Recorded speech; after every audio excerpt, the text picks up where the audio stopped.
जो कभी सियासत और अपराध के बाहुबलियों का गढ़ हुआ करता था। इन बाहुबलियों में एक नाम मुख्तार अंसारी, जिसकी सियासत से लेकर अपराध तक के गलियारों में तूती बोला करती थी। लेकिन अब ये माफिया सलाखों के पीछे हर दिन अपने गुनाहों की डायरी में सजा दिन के गिन रहा है। हर बार हर अपराध का हिसाब हो रहा है। हर इंसाफ के साथ हो रही है माफिया की मिट्टी पली।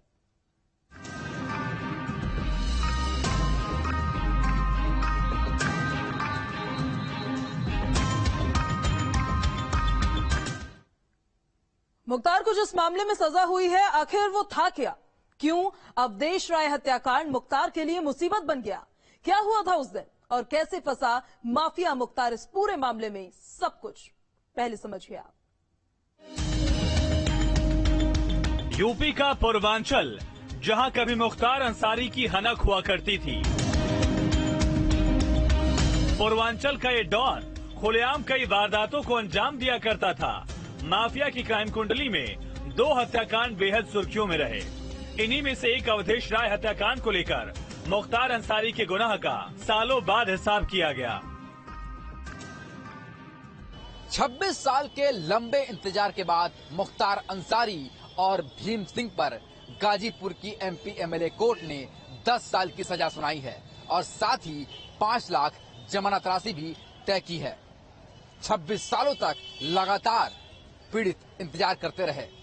जिन 5 मुकदमों को इसमें खास तौर पर शामिल किया गया है वो है राजेंद्र सिंह हत्याकांड, जो कि वाराणसी के कैंट थाना अंतर्गत मुकदमा दर्ज किया गया था।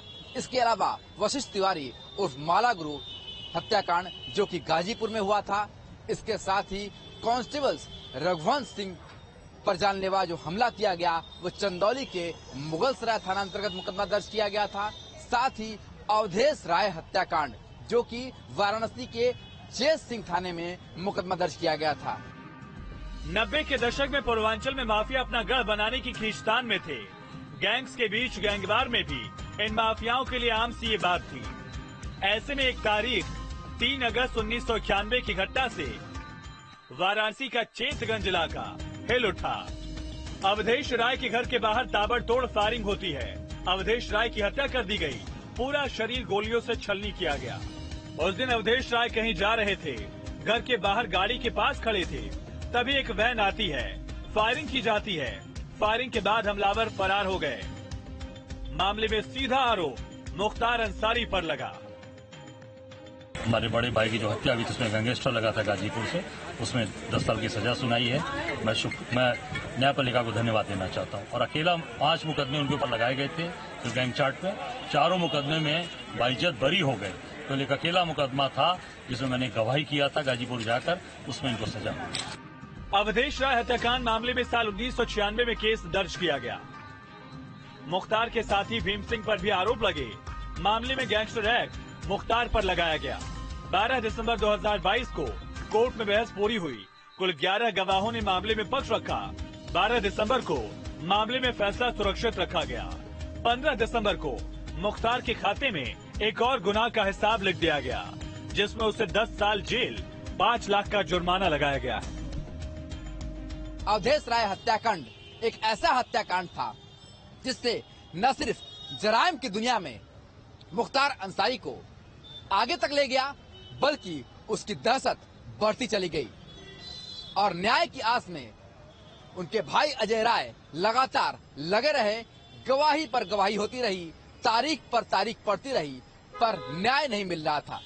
पर आखिरकार वो दिन भी आया जब न्याय मिला और अब 10 साल की सजा मुख्तार अंसारी को सुनाई गई है। वीडियो जर्नलिस्ट विपिन सिंह के साथ Sushant Mukherjee, news state, Varanasi. UP की हर सत्ता में माफिया मुख्तार पूरी हनक में रहा। कानून व्यवस्था को अपनी उंगलियों पर नचाता रहा। लेकिन साल 2017 के बाद सत्ता बदली तो माफिया मुख्तार की हनक भी उतरती चली गई।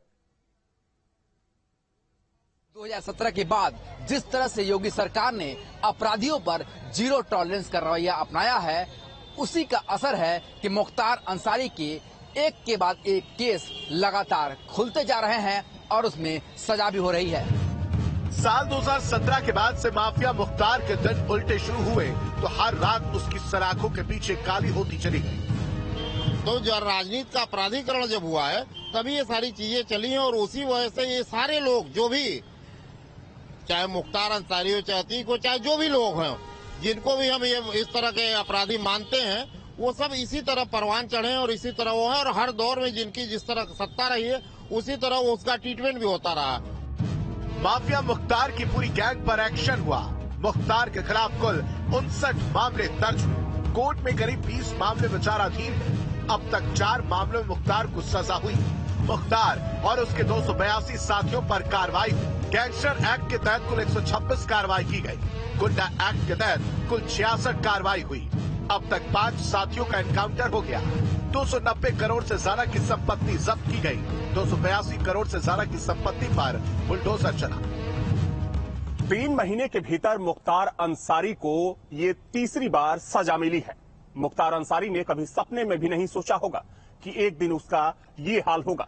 देखा जाए तो मुख्तार अंसारी और मुख्तार अंसारी के पूरे कुनबे पर चौतरफा मार पड़ रही है। मुख्तार और उसके परिवार पर प्रदेश की कानून व्यवस्था के साथ केंद्रीय कानून एजेंसियों का भी शिकंजा कसा हुआ है। मुख्तार जांच एजेंसी ईडी की कस्टडी में है। तो ये जितनी संपत्तियां हैं ये इनको कोर्ट में, पीएमएलए कोर्ट में प्रूव करना होगा मुख्तार अंसारी को कि ये संपत्तियों का पैसा कहां से आया, और अगर वो प्रूव करने में सफल होते हैं तो भाई रिलीज हो जाएगी। और मुझे नहीं लगता कि किसी भी संपत्ति को, जो अरबों में है ये संपत्तियां, इनको साबित कर पाएंगे कि ये पैसा इसके लिए कहां से आया।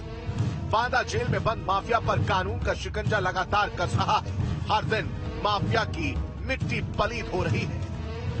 एक तरफ योगी सरकार मुख्तार अंसारी के साम्राज्य को ध्वस्त करने में लगी है, तो वहीं अब ईडी ने भी मुख्तार अंसारी के काले साम्राज्य का चिट्ठा खोलना शुरू कर दिया है। योगी सरकार जिस तरीके से मुख्तार अंसारी के मामलों में पैरवी कर रही है, उससे भी एक बात बिल्कुल साफ हो जाती है कि मुख्तार अंसारी की मुश्किलें आने वाले दिनों में और ज्यादा बढ़ने वाली हैं। वीडियो के साथ अविनाश सिंह, न्यूज स्टेट लखनऊ।